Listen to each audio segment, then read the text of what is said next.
ان کا پروردگار ان کو اپنی رحمت کی اور خوشنودی کی اور بہشتوں کی خوشخبری دیتا ہے جن میں ان کے لیے ابدی نعمت ہے، اور وہ ان میں ہمیشہ ہمیشہ رہیں گے۔ کچھ شک نہیں کہ اللہ کے ہاں بڑا صلہ تیار ہے۔ اے اہل ایمان، اگر تمہارے ماں باپ اور بہن بھائی ایمان کے مقابل کفر کو پسند کریں تو ان سے دوستی نہ رکھو،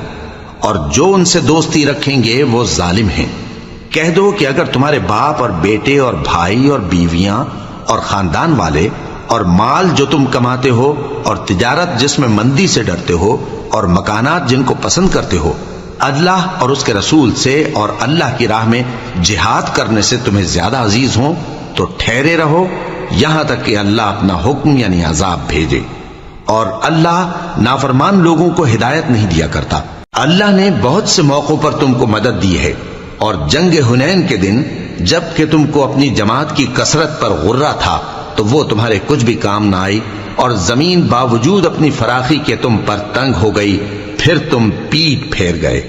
پھر اللہ نے اپنے پیغمبر پر اور مومنوں پر اپنی طرف سے تسکین نازل فرمائی، اور تمہاری مدد کو فرشتوں کے لشکر جو تمہیں نظر نہیں آتے تھے آسمان سے اتارے، اور کافروں کو عذاب دیا،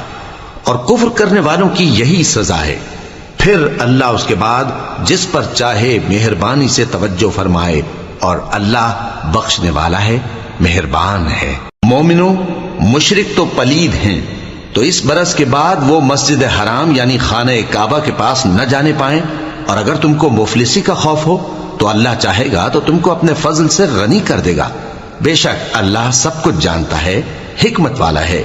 جو لوگ اہل کتاب میں سے اللہ پر ایمان نہیں لاتے اور نہ روز آخر پر یقین رکھتے ہیں اور نہ ان چیزوں کو حرام سمجھتے ہیں جو اللہ اور اس کے رسول نے حرام کی ہیں، اور نہ دین حق کو قبول کرتے ہیں، ان سے جنگ کرو یہاں تک کہ ذلیل ہو کر اپنے ہاتھ سے جزیہ دینے لگیں۔ اور یہود کہتے ہیں کہ عزیر اللہ کے بیٹے ہیں، اور عیسائی کہتے ہیں کہ مسیح اللہ کے بیٹے ہیں۔